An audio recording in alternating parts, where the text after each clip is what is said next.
निरीक्षण करने आए हैं और क्या निर्देश दिए हैं? यहाँ पर मैं किसानों से, बाकी अधिकारियों से वार्ता में निकल कर आया है कि खबर सीतापुर के विस्मा से है, जहां शारदा नदी कट जाने से आसपास के सैकड़ों गांव जलमग्न हो गए। मामले की गंभीरता को देखते हुए जल मंत्री स्वतंत्र देव सिंह खुद मौके पर पहुंचे और उन्होंने हमारे संवाददाता सुनील आनंद से कुछ खास बातचीत की। आखिर क्या है वो खास बातचीत, जानने के लिए देखिए ये रिपोर्ट। सीतापुर जनपद में हम मौजूद हैं और आपको दिखाना चाहेंगे। यहाँ पर तहसील इलाके बिस्वा में एक सहायक शारदा नहर कटी है। इसको कटे हुए करीबन 24 घंटे से ज़्यादा हो रहे हैं। कैमरा पर्सन से कहूँगा तस्वीरें सामने दिखाएं कि ये शारदा नहर है। यहाँ पर स्थानीय प्रशासन मौजूद है, लेकिन वहीं दूसरी तरफ स्थानीय निवासियों का कहना है कि इस तरीके की अगर पहले मॉनिटरिंग की जाती तो ये अनहोनी नहीं होती। ऐसे में कहीं ना कहीं सवाल उठता है कि दर्जनों गांव प्रभावित हुए हैं, उनकी फसलें बर्बाद हुई हैं और प्रशासन ने कभी जो है अलर्ट जारी नहीं किया, जिसके होते या अनहोनी हुई। ऐसा साफ तौर पे यहाँ के स्थानीय लोगों का कहना है। यहाँ पर कुछ लोग हमारे साथ मौजूद हैं। भाई साहब, क्या बताना चाहेंगे और कितने लोग यहाँ प्रभावित हुए हैं, कितने गांव जलमग्न हुए हैं? इधर जो है बताइए। शारदा नहर से रोधौरा वगैरह ये कई गांव प्रभावित हुए हैं, 10-12 गांव प्रभावित हुए हैं, जिसमें काफ़ी फसल नुकसान हुआ है। किसकी लापरवाही मान रहे हैं? अब लापरवाही क्या कहा जाए, अब इसमें जो है, अब ये तो नहर विभाग वाले, उनको देखना चाहिए था। कुछ अन्य लोग भी हमारे साथ मौजूद हैं, मैं उनसे भी बात करने का प्रयास करूंगा। सरदार जी, क्या समस्या हुई और अचानक नहर फट गई? कितनी ऊंचाई से पानी छोड़ा गया, क्योंकि बरसात तो इस समय नहीं हो रही है? इसमें हमारे हिसाब से नुकसान तो काफ़ी हुआ है और काफ़ी गांव जलमग्न हो गए हैं। और ये कुछ जो भी लापरवाही हो नहर विभाग की, तो कुछ ना कुछ दिक्कतें जरूर आई हैं, वरना इस तरीके का नहीं होना चाहिए। और बहुत इसमें पब्लिक परेशान है और काफ़ी यहाँ पर जमावड़ा लगा हुआ है यहाँ पर, और हमारे हिसाब से इसे कार्य किया जा रहा है। जो कुछ गरीब लोग हैं हमारे साथ और वो भी मौजूद हैं और यहाँ के स्थानीय हैं। कैसे नहर फटी और जो गरीब लोग हैं उनकी क्या हालात हैं, क्या आप बताना चाहेंगे? हालात बहुत ख़राब है। थोड़ी सी नहर फटी थी, इसके बाद में अपने मन तो ढहाने लगी तो ज़्यादा तक ढहा गई। हम लोग वहाँ पे खड़े हुए थे और धान के ऊपर, गन्ना के ऊपर पानी चल रहा था। सब रौ और माटी सब पट गई है। हाँ, सब बह गए, कुछ नहीं रह गया। मंत्री जी आए थे, क्या आश्वासन मिला आप लोगों को? आश्वासन कुछ नहीं मिला अभी तक। मंत्री जी की आपने बातें सुनी? जी नहीं सुना हमने। आपने सुनी? तो ये कई लोग जो है स्थानीय है यहाँ पर और भी हमारे साथ मौजूद हैं। भाई साहब, कितनी ऊंचाई में पानी छोड़ा जाता है और क्या जो है प्रशासन की लापरवाही रही जो एकदम से इतने जो है गाँव को इस नहर ने चपेट में ले लिया? ये बिस्वा कस्बे की एक शारदा सहायक नहर है, जो यहाँ बिस्वा से नहीं बल्कि लखीमपुर बैराज से होते हुए हम कहेंगे, और ये रायबरेली को जोड़ती है। ये दो नहर हैं, बीच में इसकी एक पटरी है, नहर पटरी जिसको बोला जाता है।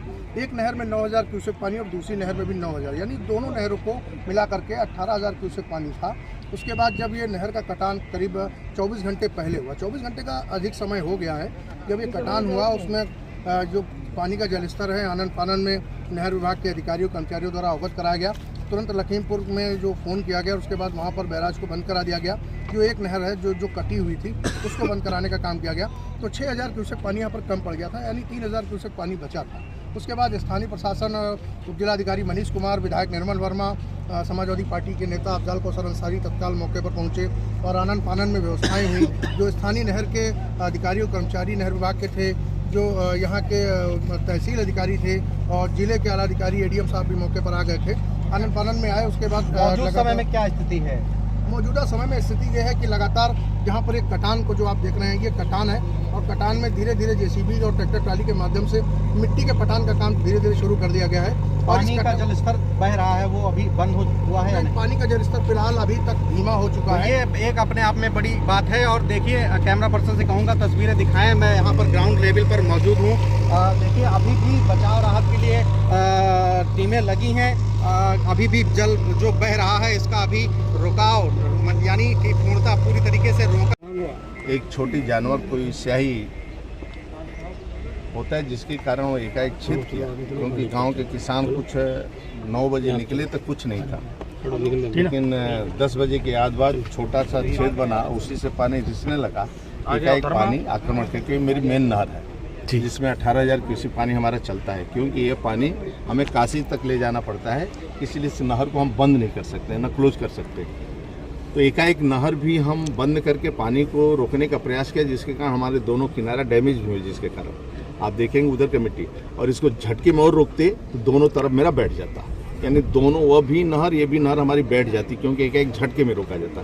तो इंजीनियरिंग के हिसाब से लोग धीरे धीरे रोके होंगे, फिर भी कुछ एकाएक रोकने के कारण आप सामने देख रहे हैं वो नहरें हमारी सिल्ट जो हमारी थी वो बैठ गई। तो उसके लिए भी आगे इनको ध्यान देना पड़ेगा, ये सब का मरम्मत के लिए। और जो किसानों का नुकसान हुआ है, डीएम साहब यहाँ कमिश्नर सभी मौजूद थे, डीएम भी, सभी अधिकारी भी थे, और रात भर परिश्रम, किसी प्रकार का यहाँ का जिलाधिकारी प्रशासन एसपी डीएम दोनों ने मिलकर किसी तरह जनहानि नहीं हुआ, क्योंकि रात में कुछ लोग बहे भी, एनडीआरएफ की टीम भी उनको किसी तरह पीएससी की टीम जो लगकर बचाने का काम किया, किसी प्रकार की जनहानि नहीं हुई। और जो खेत और ऐसे फसलों की हानि हुई उनको मुआवजा मिलेगा। किसी प्रकार के किसान को कोई तकलीफ योगी सरकार के रहने के मतलब योगी सरकार के नेतृत्व में कोई भी किसी प्रकार का तकलीफ नहीं होगा।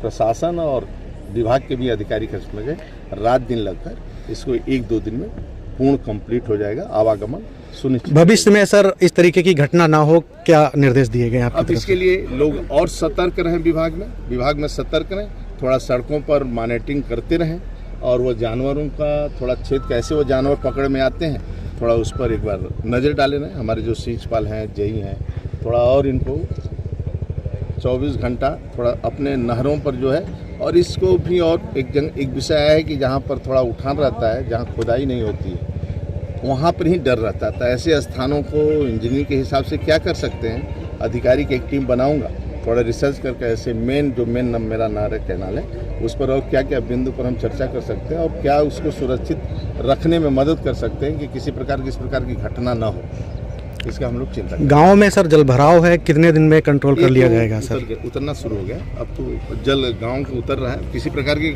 कठिनाई नहीं है, लेकिन जो अभी तक फसल में नुकसान हो गए हैं उसका मुआवजा वो डीएम सर्वे हो रहा है, वो सभी किसानों को उसको लाभ। Thank you sir.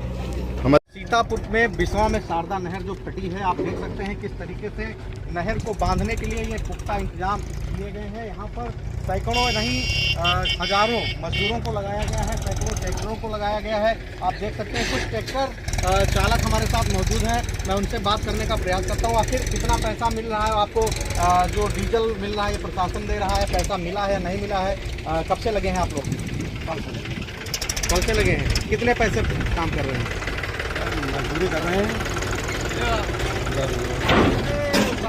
तो कुछ और ट्रैक्टर चालक हमारे साथ मौजूद हैं, कब से लगे हैं? 6 बजे आ गए थे। खाना वाना मिला है आपको? खाना मिला है। आपका भी गांव प्रभावित हुआ है क्या? नहीं। प्रशासन ने क्या कहा आपसे? कितने पैसे दे करके कितने घंटे काम ले रहा है?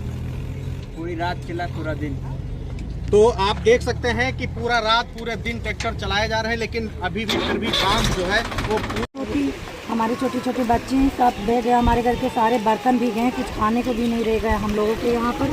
और जो है अपनी तेज बाई यही हम खाना बना रहे थे, हम खुला ही गए छोड़कर अपने बच्चों को लेकर, और जानवरों को खोल दिया और भाग गए। हमारे एक भैंस की पड़िया भी थी, वो भी बह गई, हमको वो भी नहीं पता चल रही, वो भी नहीं मिल रही है। हम बच्चों को लेकर ही सिर्फ भागकर वहाँ की नहीं पंचायत भवन में रात गुजारे किसी तरह के, सुबह यहाँ पर कम पानी हुआ तब आए। प्रशासन से आपकी कोई मांग है? हमारी प्रशासन से ये मांग है, जो हम लोगों का ये जो है जितना नुकसान हुआ है ना ज़्यादा पूरा तो थोड़ा बहुत तो भुगतान पूर्ण किया जाए। हमारे बच्चे भूखन मर जाएंगे, हमारे लोगों के घर में खाने को नहीं रह गया, हमारे घर में कुछ भी खाने को नहीं है। आप देख लीजिए किस घर में चलकर बर्तन भी बह गए हमारे। क्या नाम है? दोनों सिंह, संदीप सिंह की बीवी। तो कितनी दूर है यहाँ से आपका? यहाँ से कम से कम 500 मीटर है दूरी। तो यहाँ कोई रिश्तेदार रहता है आपका? नहीं, रिश्तेदार कोई नहीं रहता, हमारे बच्चे यहाँ के हमारे स्कूल में पढ़ते हैं। तो स्कूल बंद है या फिर चलतू हालत में है? स्कूल तो चलतू हालत में है, क्योंकि वहाँ पानी नहीं गया है, तो हम लोग सोचे आज हम। शार्प मीडिया की टीम लगातार गांव में मौजूद है। ये वो गांव है जहां पर पूरा गांव जो है जलमग्न हुआ है, फसलें जलमग्न हुई है। यहाँ पर बचाव राहत के लिए टीम मौजूद है, जो खाना दिया जा रहा है। कैमरा पर्सन से कहूँगा कि